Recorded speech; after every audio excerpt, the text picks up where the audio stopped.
This is our March Grow Think Tank call. And so if you're with us on Zoom, we're glad you're here in person. If you're watching later on, sorry we missed you, but we hope that you'll find this information great. Guys, if you're on the call, there's going to be a lot of questions that are probably going to come up over the next 50, 45 minutes. Some of them we'll try to do a little bit live, but as always, our team is in the chat and ready. I can see it's already flying. So Snod and Brennan, all of our Grow team, if you guys can give me a heads up or give Kay and I a heads up if there's stuff that's coming in the chat that we don't see.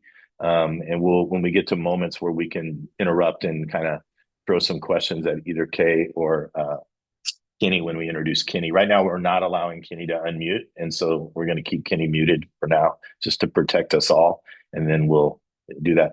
Last comment, Becker's still wearing his Seahawks stuff, but he's in mourning. So just need to let you guys know that. It's unfortunate, but it is what it is. This The is rate. this is my Mojo jacket. By Okay. wearing this today, they are going to sign some offensive linemen. This is It's, this is a call for all to summon all powers I possibly can. well, Continue. good luck with that. Your entire team now lives in Las Vegas, so it's fine. So it's all good. So all right, so here's what we're gonna do today. First of all, three things. Number one is just like 2 minutes of Easter really quick. We're not gonna do Easter today or any of those major things, but just rolling out to you guys as we think strategically, right?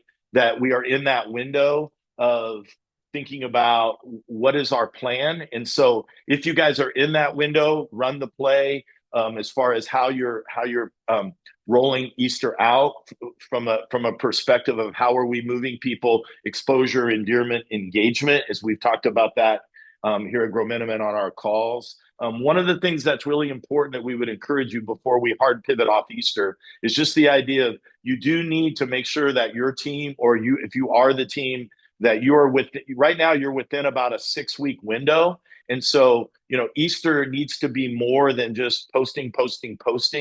Our encouragement would be really run the play as far as a weekly nuance of what you're doing. For example, here at the Crossing, we try to run it in a play where we're introducing Easter as a whole. Here's what's happening at service times, etc. Then we run a play where we're really looking for how do we engage people to serve at Easter that haven't served, and we run that early in order to get them to have that timing. We run a play around how do we do invites, and we run a huge distribution of invites that are not optional, but that are literally like Las Vegas stuck in your hand as you exit the room. And then we run a prayer play as we get closer to Easter, where we're praying for people as they are inviting. And if you're adding any other elements of baptism or what I like to call dirty Easter, egg hunts, Easter bunnies, things like that, you're going to want to work that in there. But what I'm saying is, if I can encourage you at all, don't get up for the next 5 weeks and fire hose everybody with everything Easter.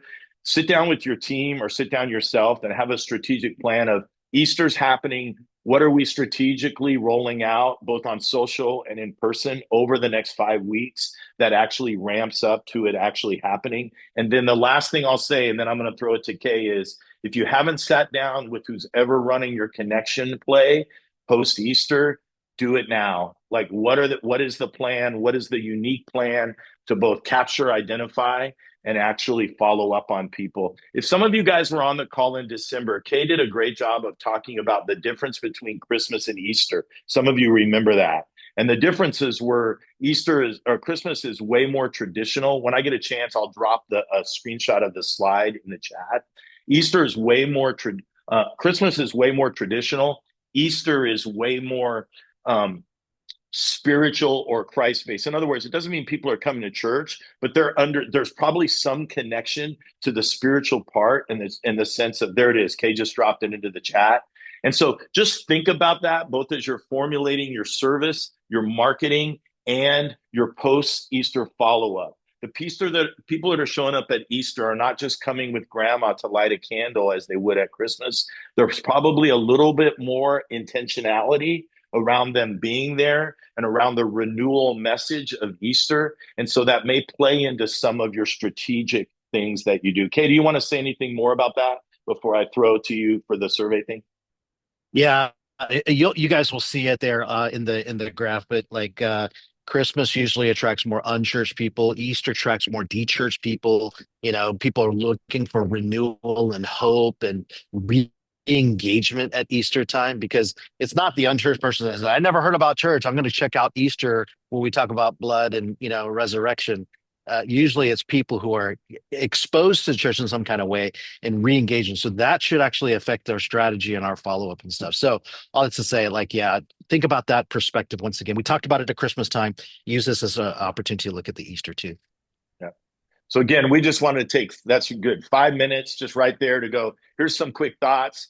It's still time for you guys to scrub this with your team and make sure you have a strategy. But again, try to avoid the 10-minute Easter announcement for the next 6 weeks. That's not focused. And so if you can do focused strategic announcements, reverse engineer all the way up to invite, and then that prayer over those invites, it's going to be crucial to what's happening. Okay. Today, we're going to talk about two things that we want you to leverage, and we want you to leverage these as tools. This is a little bit more practical today, potentially, than what we always do, but we believe that these tools are important as you're living out the vision that God's given you for your church, as you're leading at the table with, if you are the decision maker or you're part of the table of decision makers, that the ability to leverage these two things are going to be pretty and crucial over the next few years for you. And so we're going to take just a shorter time, and Kay's going to give you just a quick overview of some work that we've been doing with surveying. And then we're going to throw the rest of the time to the man himself. We're going to throw it over to Kenny, and he's going to mess up our world because he's going to talk about AI. So, Kay, I'm going to throw to you, and I'll share screen in just a second and let you talk a little bit about some of the learnings we've had around surveys, et cetera, knowing that some guys hear the word survey and they're like, kill me now. But I want you to hear out what Kay has to say about how to leverage them. Okay. So Kay, take it. I'll share screen and have your slides up.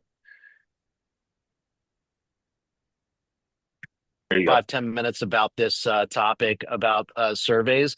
People have love and hate relationships with surveys, but when we can think about church surveys from a perspective that will really give us a little bit of scan of who our people are. So if you go to that next slide, one of the things the reason why we're fans of a survey is because if you look at your database and you say, okay, hey, here's all the people that make up the database, it doesn't really get you a scan of who's active and who's currently there that make up the church. And so we like to do the survey literally inside a service, so that on an average weekend, so that you can get a snapshot of the makeup of the people, of what it looks like with the people that you see literally on a weekly basis. Okay, so we just think that that's much more accurate. So that is part of it. The other part of that is that as you get that accurate representation, instead of just like a whole bunch of people in your database, that you probably have somewhere between 5 to 20x your the amount of people in your database compared to your average weekend attendance.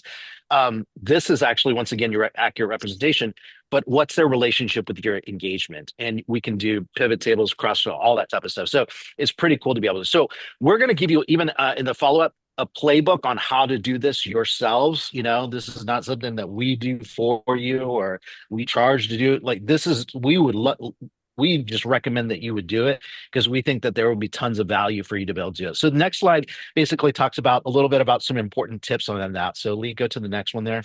And basically, as I mentioned just a minute ago, we like to do this inside the service, dedicate a portion. It's almost like the language, and we've got even a host script in there to be able to really dial it in. But to be able to do this at the end of your service, where you're saying that, hey, this is part of your active worship. We want to get better as a church, and we would love to hear from you. And so spend 2-3 minutes, play background music in the background.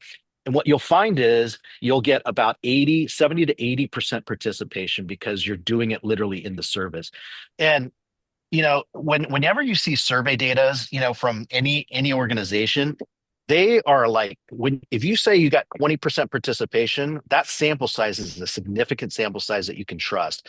When you're talking about 80% participation, you could really trust the data and you could really make great decisions because you know that sample size is a pure sample size that you're going to be able to make some good decision on. So that's the first thing. Second thing, questions on the survey. You'll get the sample surveys on that, but on one side is for new guests, and on the other side is for regular attenders. And it tells them it's specifically, 5 times or more you're a regular attender, so fill out the blue side. And if you're been here less than 5 times, fill out the orange side, for the new guests. And then you custom tailor those questions towards that audience because what you ask for a new guest versus what you ask for a regular tender, you'll have some similar questions, but other questions that are very specific. Questions are less, and so you'll see that because once again, it's 2-3 minutes right in the surveys. Third thing is do this on an annual basis or biannual basis.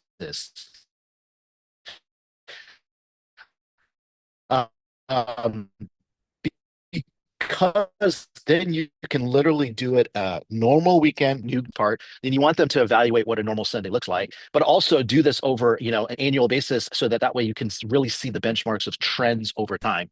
That's so important. I've been doing this with one church for the last 9 years, 8 years or 9 years.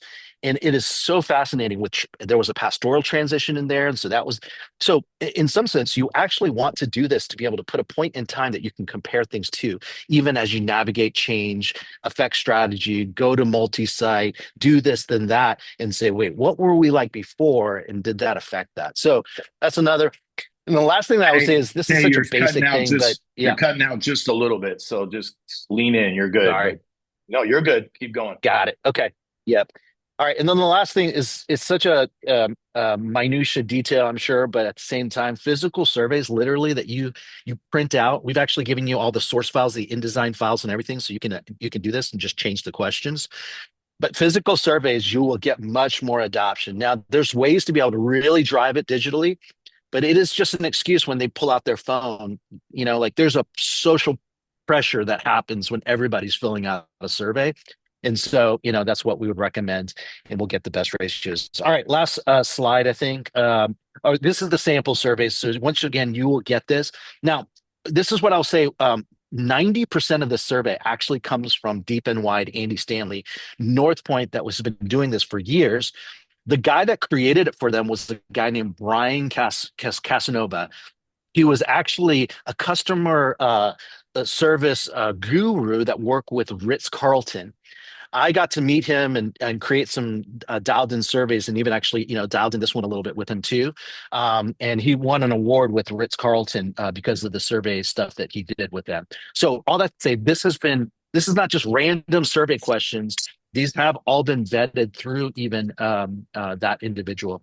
Last slide, I think, is that afterwards, there's some basic tips to be able to survey all that. Go to the last one, and then we can go. These are some of the analysis that you can get out of this, whether it be age demographic, is your average age increasing or decreasing, or where's your pocket? Where's the significant difference that you see from year over year? Man, we lost a whole bunch of people in this segment of age band.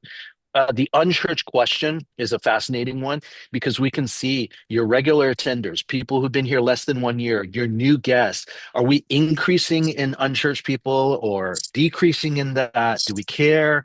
What do we do with that information? Things like how long have you attended and what is that association with groups, with serving?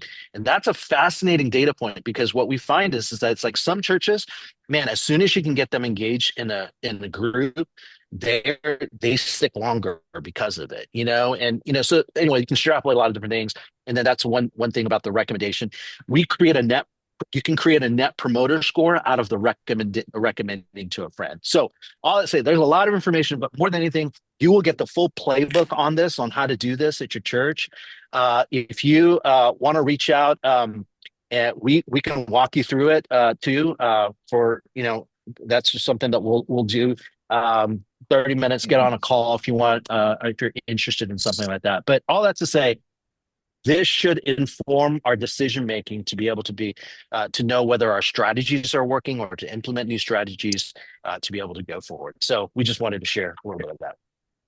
I know some of you can be a little leery of surveys and maybe they've been done poorly. And that's why we kind of wanted to bring it back today and go, listen, done well in some of the ways in which we do it, like the temptation, and I'll just say some of these, Kay would agree, too many questions, lack of focus, all that stuff, lack of, like, you need to avoid some of those things, hence the playbook. And so if you want that playbook, or you would like to talk to somebody, talk to Kay about, how do we execute this and get started? Because if you haven't done it, obviously the first year is pretty important. We are now on our 5th year at the Crossing doing this. And so now we're getting comparable data. And so I could share some of that with you guys if we get on a different call where we're learning about we're asking specific questions around people's faith journey and where they are, and being able to look at that comparable to demographics. And so, again, you can get nuts with surveys, but if done well and done efficiently and done regularly, you can build data that deserves a seat at the table to then make some engagement decisions and just find some places that are anemic in what you're doing. Yep. Darren, what you just said right there, most of the times what we do surveys is like we send out an email, and it's the eager people that basically either have something to say negatively or positively that answer that, which is not a good representation. When you're talking about 80% doing in the service, you literally get what you can base your data. So for example, like we learned that most of these surveys, 10 to 15% on any given Sunday are new guests. Wow. Every Sunday is someone's first Sunday. That should impact, the things that we repeat over and over again. That should, be something that we download to our volunteers and say, hey, as you're doing your guest services, every Sunday is every first Sunday, because 10 to 15% of the people here on any given Sunday, so it's not anecdotal anymore. It's actually using your data. It's not data that you've gotten from Carey Nieuwhof or somewhere else. Literally, it's your data. And I think that's really, really important. All right, a couple of questions, and then we're gonna kind of cut this. So if you'd love to have a deeper conversation about it, just put deeper dive to surveys in the chat right now, and some of our guys, Snod and Derek, will grab it. Literally, if you're like, because we'll just do a 30-minute call just on this, because I want to give Kenny time. But a couple of questions I saw. Number one is, Brian asked, what's the best time? We do ours at the Crossing the first week of February every year. I don't know if there's a preferred time. Obviously, July is not great, but I think if you can get a pattern of the same time of year, your data is probably going to be a little more accurate based on seasons. And then physically, what we do and what Kay's going to encourage you to do, or we're going to encourage you on the deep dive, is some of you have asked, like somebody said, I think Darren said we mailed them out or we did that. Guys, I'm telling you, we literally at our host moment said, today we're taking 4 minutes in our service. We play music in the background. We put the questions on the screen as a reinforcement. And it's literally a 4-minute reflective moment in our service where everybody in the room, the expectation is they're doing the survey. And so if you're just doing them like email or mailing them out, you're not going to get that kind of response. You're going to get all the people that are going to love you probably, or really, really hate you. You're going to get the extremes. So what we love about in-service, 3 or 4 minutes is all it takes. And you get really, really good data for you to then act upon. Remember, we always tell you guys at Grow Minimum, data just for data's sake is no good. So we need data that we can then look at as far as what are the implications, and then it can promote actual movement or strategic decisions. Okay, so very, very important. Yeah, just put deep dive in there, and we'll grab all those names and we'll reach out to you and probably do another 30-minute call where we can do a little bit more on that. Okay. Kay and I met, and some of our team met Kenny a few years ago, back when Grow Minimum was in its infancy, and he was helpful to us and just encouraging. And if you've been at different conferences potentially around the country, you've seen Kenny, because he's kind of an occupational polygamist within the church world and leadership and ministry and all those things, and does a great job. And I asked Kenny, because of some of the work he's been doing, to come on today and talk to you guys about this whole strategy around AI. And so I'm warning you right now, it is 11:27. He is going to fire hose you for the next 20 minutes. And then we're going to get a little Q&A at the end, and then we'll figure out what we do when your head is spinning. Okay. And so I'm going to hand it off to Kenny. Kenny, you have the ability to share screens, so feel free to do that. And I told Kenny that we would use the chat for questions. We may be able to unmute and ask them directly, but for now, work the chat. Okay. Kenny, thanks for being here. I know you're going to start off with survey, so that's our segue, right? Survey to survey. There you go, buddy. Yeah, absolutely. So thank you so much for having me. The the question that everyone has as I'm crisscrossing the country is, what is everyone else doing in terms of AI right now? And so I serve as the AI Next director at Exponential. Exponential is happening next week. If you're going to be there, could you just drop in the chat and let's connect when we're there. But we're doing an actual active survey for 2025. Just wanted to highlight a couple of top line stats that came out of this survey to give you a sense of what's happening with other churches, your peers right now. So the first one, what was surprising in 24 versus 23 is that there is a marked shift that goes positive, that 87% of pastors and church leaders now are for the use of AI in any degree. There's only 13% that said, I will not use it, this is not good for us, etc. And then 43% of church leaders are actually using it frequently. And so this is where, when we're consulting with the senior leaders and the senior leaders think that no one on their staff is using it, that's totally not true. That we can walk out of your office and then just poll everybody at lunchtime or a staff meeting, et cetera. And people are actually using these tools, whether you know it or not, whether you like it or not. And even pastors that are on staff that might be preaching that you're not preaching with them. We asked if you are actually writing sermons, and if you are, that subsegment, even that group, 43% said yes, we are starting to use AI tools yet, and another 41% said yeah, they're open to it, they might actually do it. So I think in this year's survey, we're going to see even more adoption of AI, even in this like holy grail area of sermon prep, which has been in the media and all the Facebook groups and all those discussions. It's controversial when we talk about it in public, but in reality, people are actually using AI for sermon prep and manuscript development. We asked specifically like what tools you're using. Here's a list of tools. You'll get a copy of all this stuff, Lee, right? Like everyone's going to get a copy of this. So you don't need to jot any of this stuff down. But one takeaway is it's the big public stuff that's being used by everybody. The specialization, they're starting to be church-specific tools that are coming out. That adoption is slowly, rising, but the big ones, the major platforms like ChatGPT and Grammarly and Gemini or Copilot, those are the ones that are being adopted everywhere. So here's something that to me was puzzling. Like everybody's starting to use it. They see the value, right? If you talk to a user, and again, I would ask you in the chat here, if you're using AI, what are you using? And what's the number one value you personally see? If you could just put it in the chat so we can actually see what everyone's thinking on this. Like what's the area of productivity or the area of work that you're seeing the most ROI for? That would be great. So pastors are using it. They're seeing value in it. And here's what's interesting to me is that they're saying if it could tangibly impact ministry work, how much would you be willing to actually budget for it? And it's not a lot.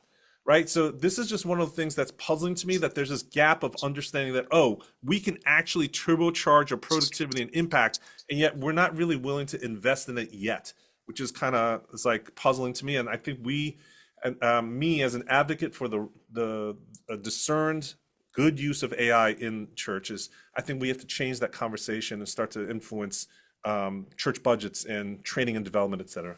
So what is one of the, obstacles? And that's ethical concerns, obviously. And so we try to start to identify what are those ethical concerns, because we'd like to figure out how to drill down and build resources and conversations to equip those conversations. And so that's very interesting. But what's interesting to me related to this is, yes, there's major concerns about this, but does your church have an AI policy? No, most of the churches don't. And I think this is one thing, whether you are for AI or against AI, especially if you're against AI personally, that's okay. But every organization needs an AI policy. Every company, every organization, every church needs an AI policy so that your people, both staff and volunteers, have alignment on how you believe AI should be used. And so that's interesting to me, that I think this is one of those conversation pieces when you're talking about strategy and growth. How do you enable your people to use it properly? AI policymaking is one of those things. The other one is, I say when I talk to different conferences and workshops, your job isn't to become the AI expert in your organization, but your job, and maybe you should be compelled, hopefully, to be the conversational steward in your organization. You need to be the facilitator of conversations. And so this is, from 24. I'm hoping that in 25, when we finish our survey now, that this needle will move forward.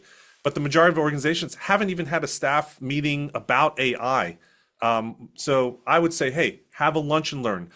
Get people that are using AI and just do a show and tell, whether it's your own little ministry team or a wider staff meeting, or even with volunteers. You should have a lunch and learn. You should start to talk about it publicly and learn from each other, because those conversations will actually help you discern where you should be going as an organization with that. The other thing that I think is interesting, back to the ethical question, is there seems to be a decline in the actual urgent concern about ethics when it comes to AI adoption. So to me, that's like a huge leap forward. And now the question is just how to use it ethically and steward it in a good way. So that's just a bunch of things in a nutshell. There's the whole report you can download on the Exponential site or at churchtechtoday.com. We make it all available, and I'd be happy to talk with anybody afterwards. Okay, so what else are we doing? So I want to level set the conversation here, and I'm going New Jersey speed, right? And so we want to make sure that we just get through this to get to your questions. So what is this whole thing called AI? If you're new to AI, and the nerdy part of it is basically the way to think about it in the most reductionistic way is there have been all these different types of AIs. And in 2022, this new version called generative AI, or Gen AI, came on the scene. And the way to think about it is before Gen AI, pre-2022. Have a great day, man. Good seeing you. You had all these nerdy things going on, right? Machine learning, all these different types of AI. You needed a CS degree. You needed nerdy glasses with duct tape on it to be able to talk to AI machines, etc. 2022, ChatGPT came out and basically took this nerdiness and added on top of it this layer of natural language processing, so that you and I can talk in Starbucks in line, in the office, etc. You can mentor me, etc. That conversation now is functional in how you actually talk to the machine. And then it does its nerdy stuff, it comes back, and it comes back in natural language in English, and also Korean and Czechoslovakian and Spanish, any language possible, right? And so that's how it all started, and that's why it's so powerful. And today, and we are now seeing a velocity of innovation. We're seeing generative AI to be multimodal. You're hearing this word multimodal. That just is a nerdy term that says it started with text in, text out, and now you can do text in, images out, audio out, video out, and now you can do it the other way around too. You can put in an image, a PDF, a video. You can put anything in and get anything out. It's going multimodal, and that is super powerful. Now, why is it so popular? And why is this this ain't your grandma's Bitcoins or NFTs or Google Glasses or anything like that. The reason why this is not a fad, and that every single person on this call, your staff, everybody needs to pay attention to this innovation front, is that Gen AI impacts anyone and everyone anywhere. Because it's natural language, it starts with language first. You have to think about what industries, what niches, what jobs, what tasks, what level of seniority uses language in their work. And the answer is every language, every job, every level of seniority, every industry. And because it now is then every language, no geography bounds, every vertical, every niche, it now is impacting anybody and everybody. This is why there's so much fuel and a race for conquering AI. And whether you like it or not, the people in your pews, your congregation, your communities are going to a job Monday through Friday in their vocation that they are being pressured to figure out how to adopt and adapt AI to their work. And that is the world that we need to think about, not the world where you're thinking on your side that we need to control it. We need to have guardrails on theology. The conservativeness is great, but I think there is this understanding that the people that you're ministering to in your community are going to have significant social, societal impacts with what AI is bringing to the table that is beyond your own work.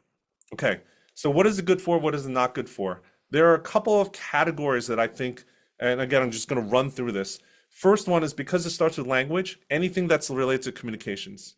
And then the second one is anything that helps you improve content, because It understands every single framework out there. It's well read. It's read all the books on the internet.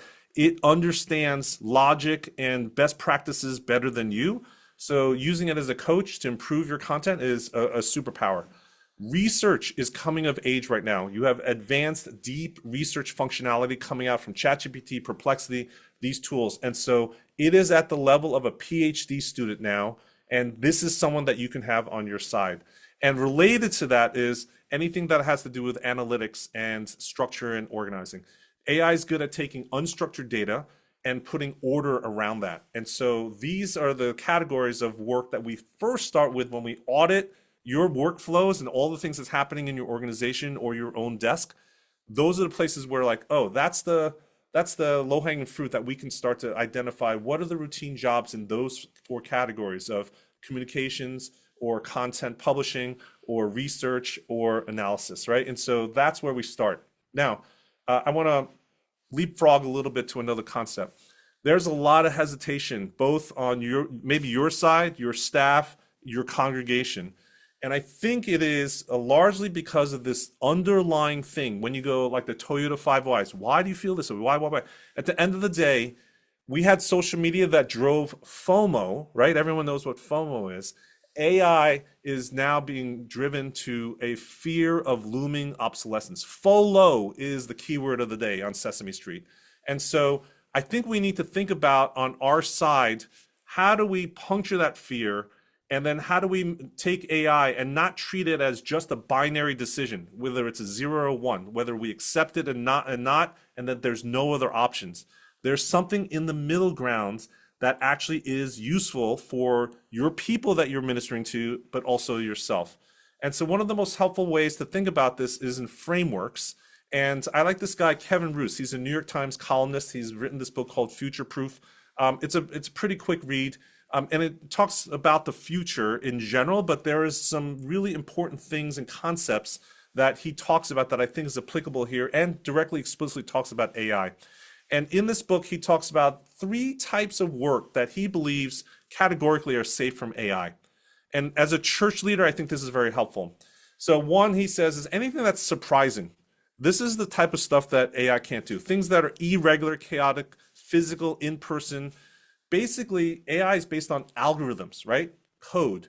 So anything that's hard to find patterns around, if you can't do pattern recognition, if you can't codify it, if you can't build an SOP, standard operating procedure, that starts to loosen the applicability of AI. So things that are very relational and, in-person, humanity-based, because we are irrational beings and we're not robots, those are the things that AI cannot replace. The second category is things that are social. So things that fulfill social and emotional needs, those are the things that actually AI is not the place to thrive in. Now, there are experiments and there are things, and I personally believe this is the one area that Kevin is not fully correct on in his predictions. But if you reduce it down to his concept of how he talks about it, where things that are experiential or artisanal, that tap the social part of our experiences, that's the part that AI is really not that great on, right? And so being the host and comedian of a party, that kind of thing, those are things that AI, at least as of today, is not the sweet spot of the application. And the third category to think about is things that are scarce. These are things that you cannot assign or delegate to AI. So things that are high stakes, low fault tolerance, right? He calls it requires a high level of observable excellence. So for example, you would not want to delegate the presidential football, the bag with the nuclear codes. You would not want AI to take care of that for you. A suicide counseling line, if someone calls in, you would not want the AI bot to take that and counsel and give direction to that person. Why? Because you have zero margin for error, right? So those are the types of things that tend to say, hey, you need to have a human and not the AI. Now, Kenny, would you say that, sorry to interrupt, would you say that's what I do? It's what I do.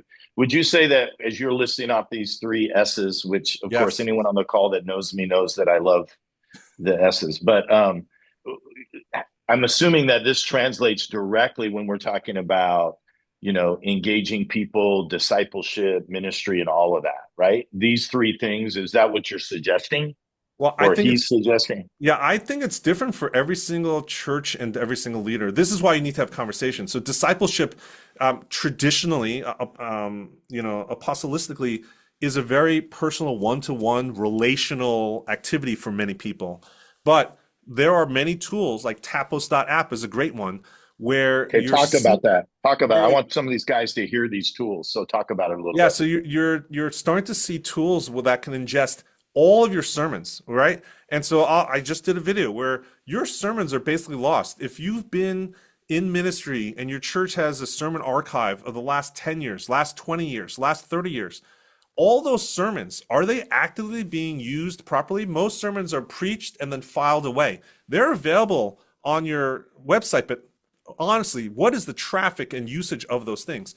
Now you can feed all of that into a AI system that has guardrails, and you seed it with only the content that you want. So if you like Tim Keller, you could just take all their stuff. If you like the Bible Project, you can take all of that stuff. You can build those guardrails and build it in a way that is that aligns with your theology, and probably even more consistent theology than you have personally along those lines.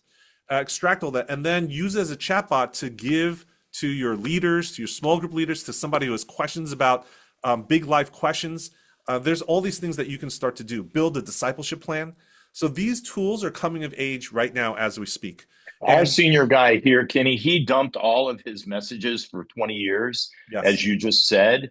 He did it a little bit for that, but he uses it now as a search engine, and also because chat will learn his voice. And so Yes. now it sort of learns his voice because he wants to stay within what he would do. He doesn't want it to be robotic, but as he's using it for helps and cues, he wants it to not just be somebody else's voice. He wants it to be his own. Yeah, absolutely. And again, I want to remind everybody, we are so new in this AI innovation front. You have to remember, this is almost like the cat was let out of the bag too early. If this was an Apple product, they would not have released ChatGPT this early, right? Because it hallucinates. It's a little wonky. It doesn't give you everything consistently. We are in this, like, if you have this graph, we're in this one of the tiny little dots. We haven't even gotten out of the first dot on a graph. And so the AI that you're seeing here today, the AI that you're using today, is the absolute worst version of AI that you will ever see in your lifetime. It's only going to get better. And in fact, I used to be a partner in like a dot-com incubator.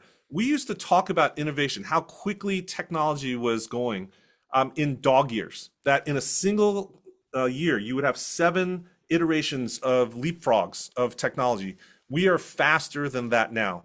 And so even that type of use case, Lee, where you're training anything and everything, you're able to do so much today that clones your tone, your personality, your voice, coaching, etc. In fact, let me just play for you just one thing that I think is just going to give you a glimpse of where the future is.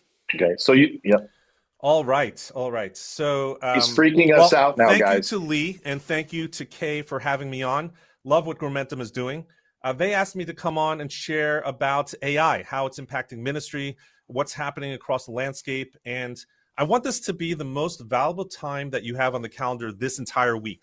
I know that's a tall order, but it's basically asking the questions that you have so that we can actually surface the issues that everyone else is thinking about at the same time. So make sure the chat is active. And here's the first question.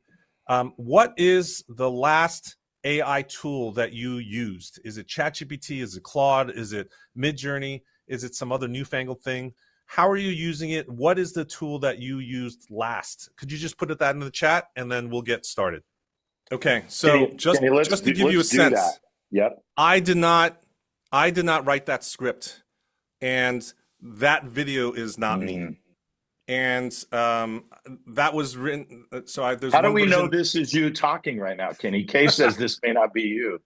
Yeah, I think this is the point where we are in the future. We are living in the future right now as we speak. And I think that's the problem that we have all over the place, is that authenticity, truth is going to be something that everyone Everyone's Okay. going to challenge, and as a church leader, you need to think about that, of how do we address that. So let me just give you here quickly. I know, Lee, you want to cut me off. No, I want to cut you off just because I want to leverage the few minutes for you to give us. I want to ask you a couple of questions, and there's some questions in the chat I want to make sure we Yeah. get to. Can I Okay. have you attend Zoom meetings on my behalf and answer questions? Yes, you can. Oh, The gosh. interactive avatar can attend Zoom meetings and actively answer questions. It's designed to engage just like you So would. basically, how do you learn like all the materials? The avatar learns through the knowledge base you create, where you input key information and helpful links. It's all about what you provide. Need tips on creating that? No. And then do you just attend and take notes, or are you an active participant in the actual Zoom meeting? The interactive avatar is an active participant in Zoom meetings. It can answer questions and Now engage you're in killing people, conversations. Kenny. Now, Not just now take you're note. people have just lost their minds because they're not So- going to know where their staffs are right So now. But you're again, right. this is the worst version of AI that you will witness in your life. And that's an interactive avatar that I can train with a bunch of PDFs and other videos, etc. It will know my content, and then you can send it to a Zoom meeting. That is available now. Okay, so here we go. I'm gonna start shooting stuff at you, and I need you to be like quick hits because we got guys that Yeah, have to go to let's do it, lunch let's or do it. whatever. So here we go. So if there were two things that are AI driven that you would say, and again, you don't need to explain them, we'll just put them in the chat. What should guys, if they're getting into it, what should they be looking at? Where should they start? If they're getting I know, started, so here's a call out. It's a shameless plug, but it's free. So ChatGPT for Churches. I created Okay. a course called ChatGPT for Churches. You go to chatgptforchurches.com. So If they you should be go- using Chat GPT itself. Yes, Like that that's would the be number. first That's thing. the Okay. square one. You should be paying $20 a month for that. And if you can't fess up to $20 in your church budget, schedule a Zoom meeting with me, and I will convince you that you should be sending. Now, ChatGPTforchurches.com. Use the promo code GrowmentumMarch, and it's completely free. Growmentum March, completely free. It's a course that gives you square one basics of how AI works, and then church-specific use cases with ChatGPT. Great. Love that. Next. Yeah, next. I'm looking at the chat here. And any of our team, if you want to unmute right now, help me out with, you've been tracking with all this while Kenny's been fire hosing us. Brian asked about staff structure. And again, this is, Kenny, you're going to have to use your filter here to get through this in 2 minutes or 1 minute. Brian just asked, like, what does this do with staffing down the road as far as the, what's that word? Obsolescence? Did I say it right? Fear of looming obsolescence. FOLO. So, Yeah, so- are there different staff structures that will come into play with this because there's administrative stuff that AI will do that will no longer need people sitting in cubicles? Absolutely. So here's a concrete. I just sat with a church in Tennessee. They do not use any copy editors anymore. They used to, I think, have 3 copy editors that would, they were freelancers, but all their stuff that they published, they would run through copy editors. They no longer use that. All the budget is gone for that because AI is a much better, consistent catch of better grammar, and it's a better Grammarly, right? And so they're using that budget to hire videographers for more in-person, on-the-spot storytelling, capturing testimonials, capturing stories. So they took the budget and they moved it this other place. And so you're going to see a lot of that in the next couple of years of the churches that understand how to use this in much more strategic ways. What's better, to just try to figure out the grammar of sentences, or to Right. capture more life-change stories that you can actually ship externally? Great. There was also some questions around policy, and I think Joe from the Active Mafia, they actually, if I'm reading that right, and Joe, you can unmute if you need to, but they actually have a policy that Joe's willing to share with Yeah. some people. Does anybody else have a policy that's on here that they put in place specifically around AI, not just social media? Anybody? If you join our Facebook group, I put the link in the chat. I posted do a it. template of one that we used with the church. We consulted with the church, we helped them build one, and we scrubbed it, and there's a sample one. We're making a wizard. I think it's hard to have a template for everybody, but I think you need to start talking through those questions of what you guys want to address, and then, it's just getting everyone on the same page. Don't think about it so formally. Just think about the basic questions. Are we for or are we against? If you're for, who can use it, what departments, what types of uses, and then is every app available for use or not? Is there a committee to approve it? Who's in charge? You just have to answer all those questions. Joe dropped his fair and all their AI ethics in there. Joe's church is a little over 1,000, so they're going to be, a good size, but also he said it's not perfect, but it's our start. So along with the tools that Kenny's given you there, guys, anything else? Okay, so last thing before we get out, yeah, there's an example of it there. Awesome. Last thing before we get out of here, Kenny, as you think about, and again, I'm asking you to think about, like, all of our artists here at the Crossing are starting to use it.